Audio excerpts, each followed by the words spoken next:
सुनील बंसल जी, श्री राहुल तिवारी, जीत के आने के बाद भारतीय जनता पार्टी के अभियान को बड़ी ताकत मिली है।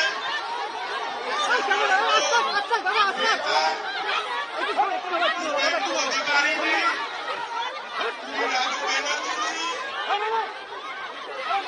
इनको सम्मान के साथ बाहर करने दो, सम्मान के साथ बाहर करने दो।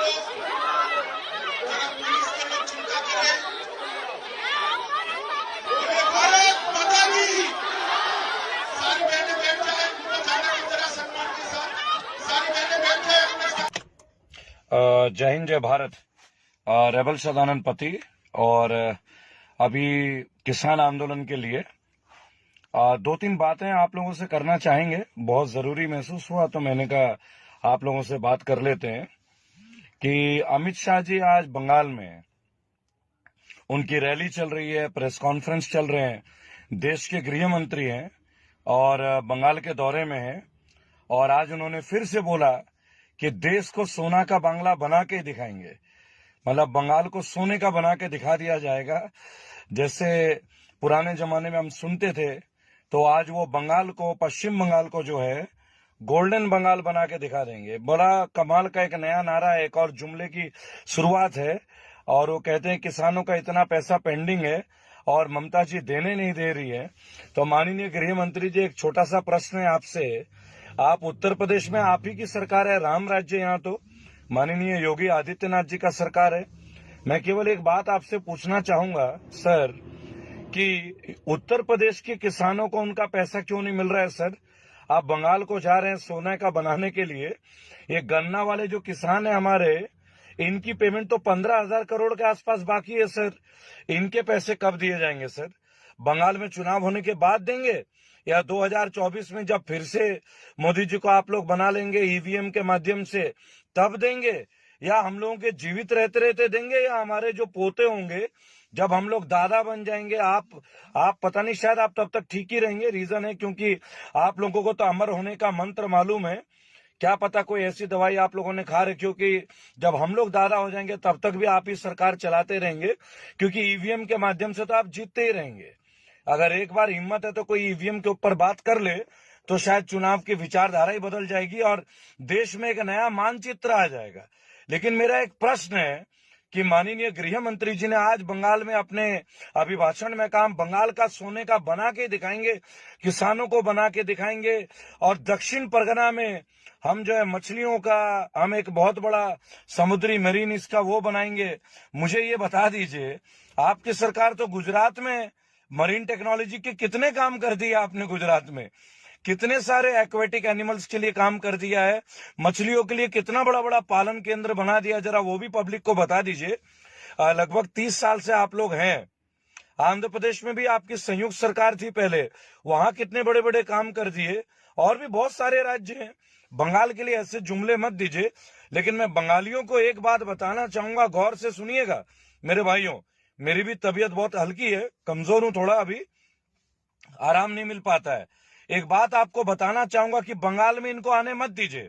अगर ये बंगाल में आ जाएंगे ना, तो ये हावड़ा ब्रिज को भी अडानी जी और अंबानी जी को दे देंगे।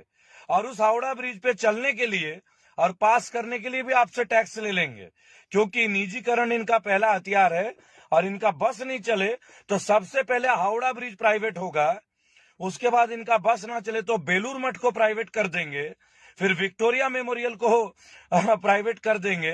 पश्चिम बंगाल की जितनी बड़ी बड़ी जगह है तमाम जगह को प्राइवेट बना देंगे। और आप जब उनमें जाएंगे घूमने के लिए तो आपसे टैक्स ले लिया जाएगा। ये इस सरकार की, ये बीजेपी की सरकार की एक बहुत ही सोची समझी नीयत है। मैं आपको बता दे रहा हूं, आज केवल एयरपोर्ट प्राइवेट नहीं है, कल एयरपोर्ट नहीं, कल हावड़ा ब्रिज को भी ये प्राइवेट करेंगे। और हावड़ा ब्रिज को जब आप पैदल चल के पार करेंगे तो उसके लिए भी पैसे मांगे जाएंगे। और फिर बोलेंगे कि हमने सोनार बांग्ला बनाने के लिए बोला था, पैसे दे दीजिए, हम लोग कलेक्शन कर लेते हैं, फिर बंगाल का सोने का बना देंगे। और अगर सोने का ना बना दें तो बंगालियों को सुला ही देंगे। ये तय है। ये सोने का बांग्ला नहीं बनाएंगे जी, ये सोने का बांग्ला बना देंगे। आज जो बंगाल चल रहा है ना, कल वो बंगाल सो जाएगा। और ये जिस जिस प्रदेश में जा रहे हैं वहां जनता सो ही रही है, वहां जनता सोने में नहीं है, वहां सोना नहीं है। क्योंकि पेट्रोल अब हीरे की कीमत पे जाने वाला है। मैंने कल भी कहा था कि आप गाड़ी खरीदिएगा कैश में, लेकिन आपको पेट्रोल ईएमआई से लेना होगा। आप समझिएगा कितना छोटा सा तर्क है। तो इन लोगों को बंगाल में मत आने दीजिए। और मैं तमाम किसान नेताओं से एक विनम्र निवेदन करूंगा, विनम्र निवेदन कि सर आप लोग रेल रोको कर रहे हो, आप लोग बंगाल चलो का निकालो ना, कि चलते हैं बंगाल। आप सभी किसान नेता बंगाल की ओर चलिए ना सर एक बार। अभी तो पंजाब में कल बीजेपी सारी सीटें हार गई है निकाय चुनाव में। मेरा झगड़ा जो है बीजेपी से नहीं है, गलत विचारधारा से है, बैड गवर्नेंस से है। मैं कोई बीजेपी के खिलाफ नहीं था, मैंने भी इनको वोट दिया था, लेकिन इनकी विचारधारा पे मेरी लड़ाई। इनकी विचारधारा बहुत गलत है।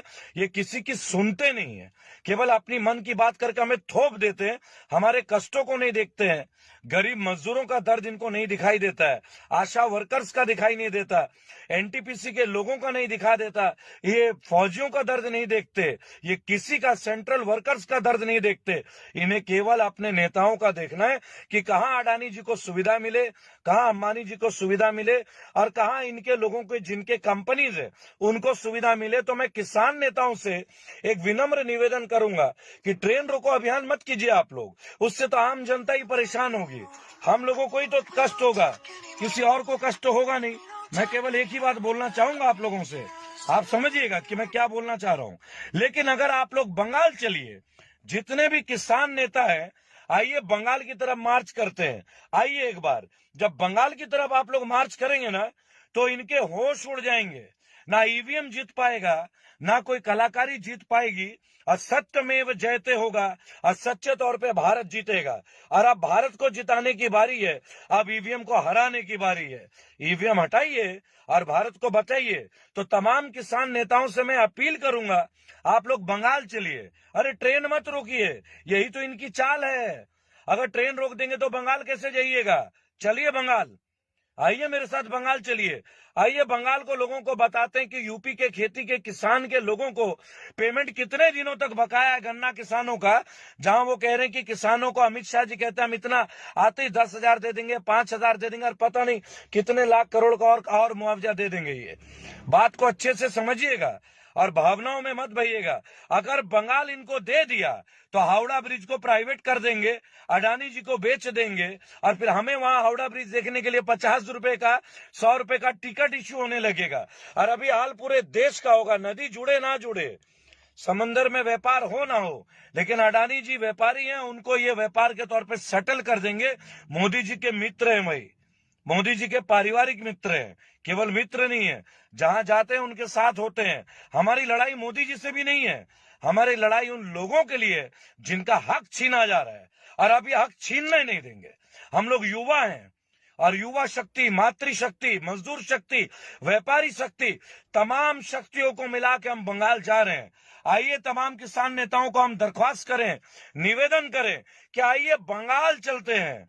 गाजीपुर में तो आप हैं ही, सिंगू बॉर्डर पे तो आप हैं ही, टिकरी बॉर्डर पे तो आप हैं ही। आइए पश्चिम बंगाल चलते हैं, आइए बंगाल में इनके तंबू का बम्बू कर देते हैं, ढंग से इनके तंबू का बम्बू कर देते हैं। एक भी तंबू इनका लगने नहीं देते हैं, इनका बम्बू को भी उखाड़ फेंकते हैं और बंगाल को बचा लेते हैं। नहीं तो ना हावड़ा ब्रिज बचेगा, ना बंगाल बचेगा, ना बंगाली बचेंगे। और ये सोनार बांग्ला बोलते हैं ना, सोनार बांग्ला, ये बंगाल को सुला देंगे, जैसे कि पूरे देश को सुला रहे हैं, देश को प्राइवेटाइज करते जा रहे हैं, सरकारी तंत्र को विफल कर रहे हैं, तमाम सरकारी नौकरी के पदों से लोगों को खत्म कर रहे हैं। लाखों वैकेंसी हैं, लेकिन युवाओं को नौकरी नहीं दे रहे हैं। युवा टेस्ट पास कर ले रहे हैं, लेकिन उसके बाद भी युवा को उनका अधिकार नहीं मिल रहा है। आइए बंगाल चलिए। किसान आंदोलन के सभी नेताओं को मैं आग्रह करूंगा, राकेश टिकैत जी, आपको भी, चडुनी जी, पन्नू जी, किसान मुक्ति मोर्चा संगठन के, संयुक्त किसान मोर्चा के नेताओं को, किसान मजदूर एकता संगठन के लोगों को मैं विनम्र निवेदन करूंगा, आइए बंगाल चलिए, बंगाल बचाइए, भारत बचाइए। बंगाल बच जाएगा तो भारत बच जाएगा। अगर ईवीएम जीत गया तो ना बंगाल बचेगा और ना भारत बचेगा। अब हम सबकी नैतिक जिम्मेदारी है, ना पेट्रोल के रेट घटेंगे, ना सोने का रेट घटेगा, ना हमारा जीवन का स्तर बढ़ेगा। हम गरीब से गरीब हो जाएंगे और ये देश गरीब हो जाएगा। जय हिंद, जय भारत।